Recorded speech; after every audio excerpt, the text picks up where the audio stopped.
Hello everyone, welcome to another video of me reading celebrities' favorite books. I do it from time to time here, but this time I'm going to try to be more consistent, okay? So this video was actually supposed to come out like 2 weeks before I'm publishing it, but this book was a little bit longer than I thought. So it's one of Aubrey Plaza's, our White Lotus Queen. She is amazing. I loved her on SNL as well, and of course Parks and Rec.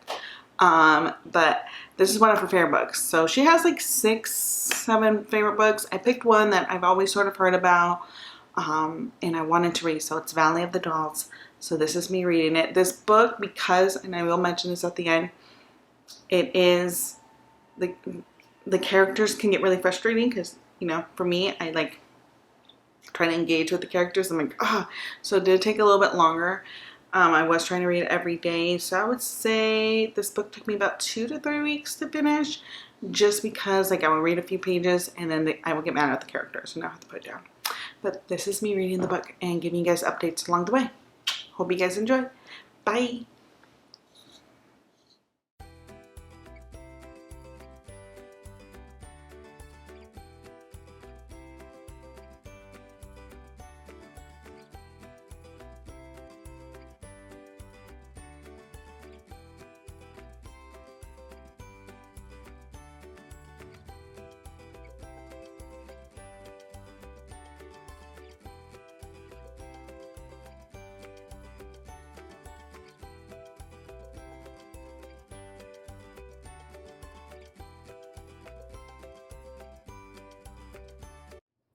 Hello everyone, Nicole here, the founder of Epifania Magazine. You know what I truly love? A good romance novel, and that is where the Rip Bodice comes in.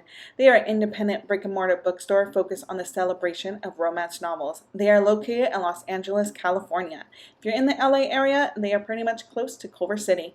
The Rip Bodice has a romance novel for everyone, whether you are looking for a specific trope or just truly want to believe in true love. This is where I got all my Bridgerton books, y'all. They have every romance novel. You can visit them today, or you can go to theripbodice.com. Don't forget to use our affiliate link and, get yourself a good romance book. Now, back to the video. Okay, I was not going to do a second update today, but I wanted to let you guys know a little bit. So we're at the place where one of the main characters does take a pill for the first time. It's called... in the book, and I might Google it to see if it's real. The pill is called Seconals, Seconals. Don't know if it's real. And it's a red little pill that just makes you sleep. Because one of the characters has had a lot of things on her mind. She is the most classical, traditional, beautiful character that a lot of the goodness that's come into her life is because of her looks. And she's almost 30 and she's worried about her looks leaving her.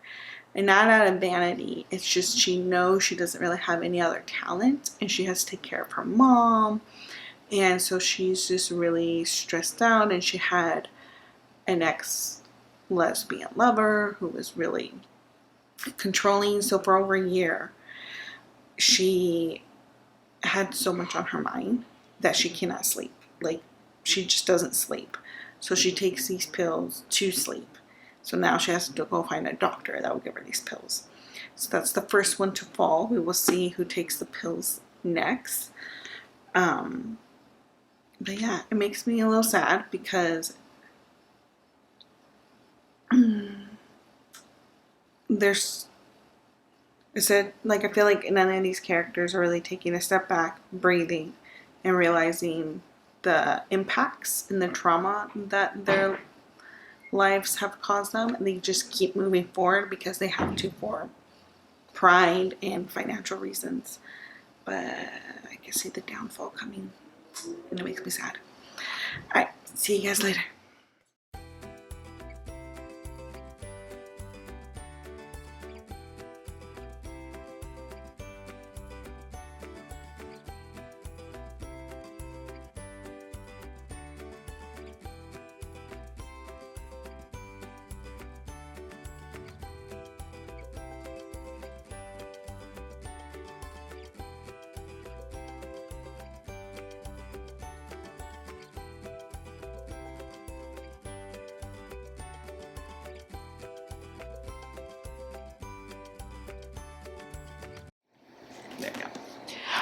So getting a little further along on this book, it is still the beginning, and we're starting off with like a big show Broadway number, and our main character, like I mentioned, she is like working at a law firm that deals with celebrities, and so she makes a friend with one of the backup performers who's another main character, and then makes friends with the main star of the musical, who's going to be like a recurring character, I could tell.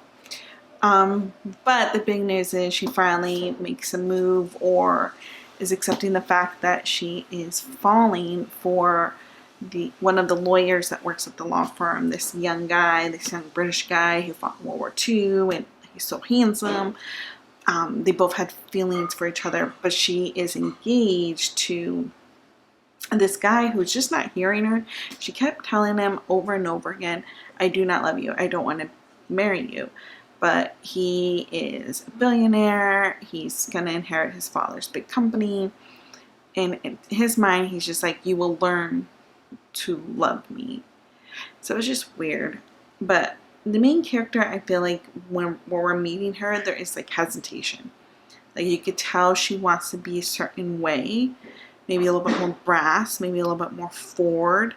But because of her upbringing, she's like holding herself back. And so I don't know where that's going to work out. But like I said, still a good, well-written book. It's very compelling. Honestly, if you liked like The Seven Husbands of Evelyn Hugo, you will like something like this. It's very Hollywood. It's very gossipy. I mean, it's like New York, so it's not Hollywood, but it's very like that type of feel, you know? So that I'll continue to read this throughout the week, and see you guys around. Bye.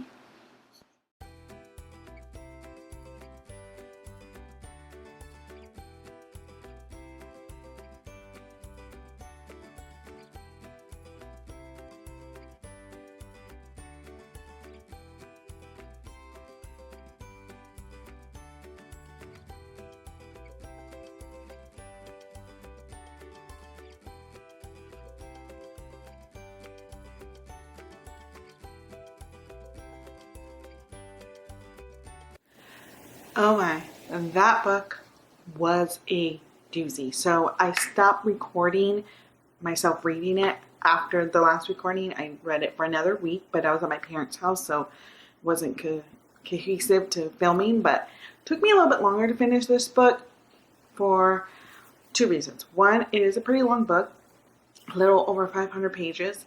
Two, the storyline and the characters are so intense that I had to put it down sometimes and be like, I need to back away. Y'all are crazy. I can't deal with your nonsense right now. It is a sad book because no one has a happy ending. Like I mentioned a few times, one character commits suicide because she may have breast cancer. Well, she does have breast cancer, and they're going to have to take one of her breasts off.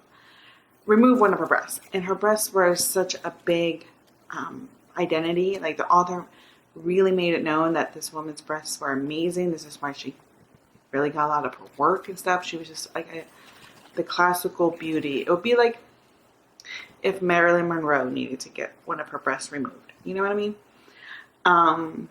Which she would still be amazing. But I say that because maybe Marilyn would think, oh my goodness, my career's over. And then the second character, Nellie.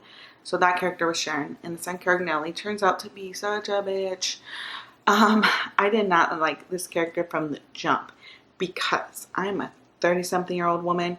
I have met Nellies in this world where they are, you could just tell, like in the beginning she was 17, I'm like, this girl is a little needy, a little too needy. I give her credit because she was 17, but there's something a little off about her. It's her story. She ends up sleeping with her good friend Anne, who's the other character's husband. And Anne paid for her stint in a mental institution. You were utterly disappointed because Nellie it's all about her. It's all about like how the world has done her wrong, so she deserves everything because she didn't grow up in a great household. Like just one of those people that because their upbringing wasn't ideal, they feel like the world owes them for not giving them a great start. That they worked hard for everything, so it's all about them. They got to the top by themselves, and very selfish. And then Anne, on paper, yes, sounds like she got everything. She got a good-looking husband, a great house, great child, a career of her own, financially successful and stable. But her husband cheats on her, and now she's taking pills. So at the end of the day, it's sort of just like no one ends up happy. And so I'm like, why did Aubrey like this book? And I could see why someone in her industry probably really was drawn to it, and her just as an artist, because it is, I imagine in her industry, you are going to meet the Anns and Nellies and Sharons of the world. And it also shows that, like, even though all these women were friends, they never allow themselves to be so vulnerable with each other where they could like super trust each other. Like, they were always in competition over like how they look in front of men. That's what I got from it. But yeah, this is one of Aubrey Plaza's favorite books. She has a lot of good favorite books. I just didn't have time to read all of them. I'll probably start reading a few more. But this one, because I've been wanting to read it for a while, it is a book that pulls on your emotional strings. I did give it 4 stars on Goodreads because I think people have mixed reviews on this, but I do believe it is such a good screenshot of life for women in the 40s, 50s, early 60s in the entertainment industry. So that's all I got for you today.